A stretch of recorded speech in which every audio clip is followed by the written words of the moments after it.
changing the subject slightly, who's been the player of the year so far? Who's been the best player, not new signing, but best player in the Premier League so far this season, in your opinion?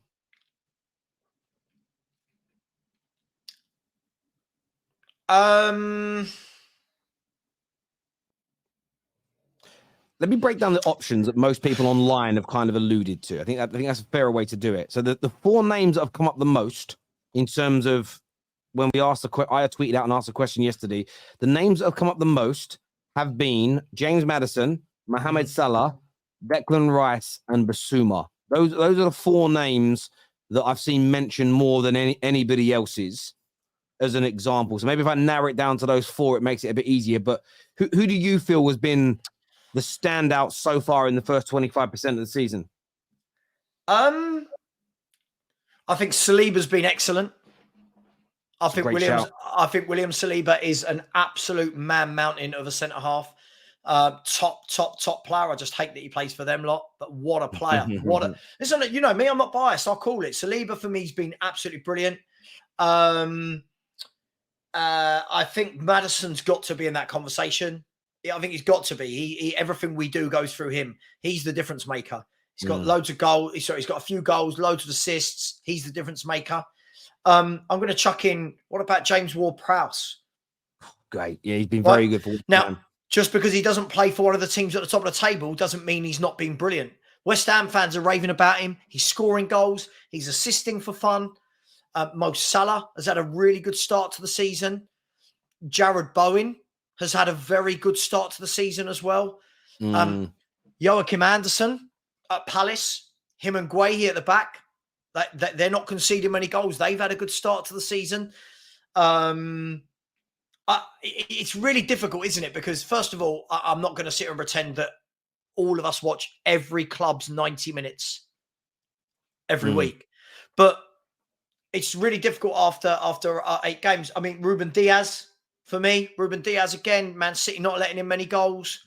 Haaland's already got 8 goals. Not even playing that well, but still got 8 goals. Ollie Watkins has started well. Listen, I think there's players all over. I think there's players all over. So for me, Saliba would be my choice from Arsenal. Maddison would be my choice for Spurs. For City would be Diaz. And Salah. Maybe, I think Soboslai's quietly gone under the radar. I think he's just warming up. But I think there's been a few. If you were to pick one person, though, Sav, I'm putting you on the spot. You got to get yourself off that fence. Who would you personally pick? William Saliba. Arsenal very rarely, very, very rarely, when I've watched them play, they don't concede too many chances. I'm not saying they don't concede goals. Outside of the goals they concede, I don't see too many chances. When I look at, I think he's a man mountain. I think him and Diaz are the best centre halves in the league for me. Do you know what's interesting? Your logic is identical to mine.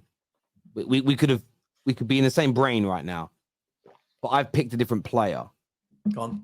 Which is Declan Rice, because I think that Declan Rice's inclusion is why Saliba is world class already, in my opinion. The way he pocketed Erling Haaland, no one does that to him. Where he doesn't 0.00 xG. I know youngsters love that, but not a chance, not a sniff, barely a touch. Bullied him physically as well. But for me, Declan Rice's inclusion, he has been the reason, and some of it is very subtle. Some of it is stuff that I don't think football fans always notice in games. He is the reason that less is creeping through that team and creating opportunities and chances per se. So I think Saliba's a great shout. For me, if I was to do top 3, it would be Declan Rice, followed by Maddison, followed by Saliba. That would be my top 3 so far this season. But with Declan Rice, I just watch him and the way he controls games at times, the way he shadowed that defense, the way he's made Arsenal a harder team to break down. I'm a little biased in this because that's always been a role of a player that I've adored. Michael Carrick, Owen Hargreaves, Claude Makelele. Growing up as a kid, like watching those players do it, and I was a kid actually with some of those guys. I was a teenager, but I loved what they did, and it used to annoy me that nobody raved about it. I was like, did you see how good Owen Hargreaves was at the weekend? No. Did you see what Claude Makelele was doing? No, he didn't score any goals. It used to really, I was be at school. Oh, so yeah. People don't like that. That's why those people don't win World Player of the Years very often, right? I think they're so important. I think he's been and the reason why I would also give it to Rice is he, in my opinion, and I'm going to miss one here maybe, in the Premier League, he's the first record-breaking signing that I've seen actually start well and do well at his club. Most others come in and they've really struggled. And there might be one I'm not thinking about here. I think he's done phenomenally well. I like Rice. I think listen, I'm one of those with Declan Rice. For me, do I ever think he's sensational? No. But I always think he's consistent in what he does. He's very, very consistent in what he does and in a really tough position on the pitch. 105 million, people can talk about that all day. For me, Arsenal have got a captain and a leader there for the next 7-8 years. Let's be brutally honest about it. Yeah. If he stays there for 7 or 8 years, does this week in, week out, no one's going to care that he cost 100 million. When you look at other players that are 100 million and flop straight away. For me, I think I find it really difficult. You know, Saliba, Maddison, Mo Salah has been good, but the problem with Mo Salah is Mo Salah's always good. Do you know what I mean? Like Mo Salah, it's difficult when you are that good as Mo Salah is, right?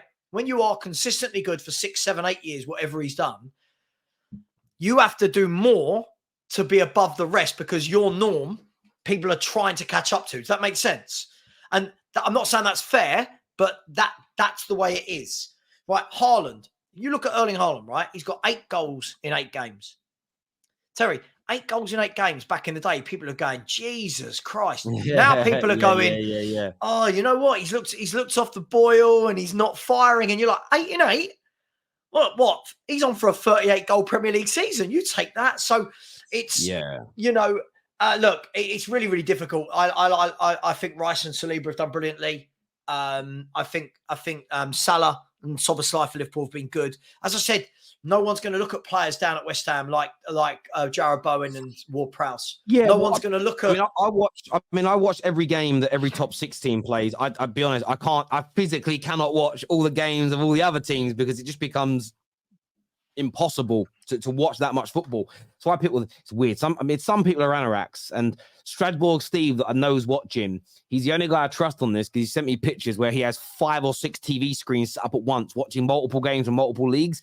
But you can't watch too much. But yeah, look, I think that's fair. Super Chat here says, why do I feel like Nicholas Jackson might kill off the Saliba hype? It's coming from an Arsenal fan. We need to kill that game off early because it could be one of those classic mistake-ridden Arsenal games. I mean, to lose, Chelsea away's hard, but to lose after beating City from an Arsenal perspective would be devastating. It would be devastating, I think. I think that's a tricky game for them. I think that's a tricky game. The thing for me with Chelsea, I said this at the beginning of the season, continuity. If you look the last couple of games now, they've kept the same team with the same tactics. I think the only change was Sterling for Mudryk because Mudryk was injured. I think they're now starting to get that midfield sorted with Enzo being the guy that gets his foot on the ball, Caicedo being the engine and the tackler, and then Gallagher is doing really well with the whole joining in up front, joining in with the attackers and going forward. I think that's a tough game for Arsenal. It's at Chelsea, right? I think it's a tough game. Bridge, I think it's going to be a tough game. I think Pep Klopp, no, what's his name? I should know. He managed us. Poch. Got there in the end. Pochettino does this. He starts slow. Pochettino teams start slow. He doesn't go in and boom, you're amazing.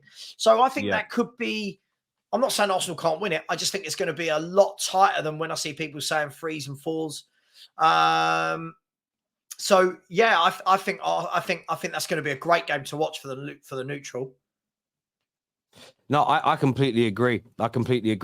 Cosmin says, Terry, you like Rice because he's a Fergie player. Maybe. I just like what Rice does. I've always liked what he brings to the game. So I have already said I'm very biased because I like that style of football. So I'm very honest in that.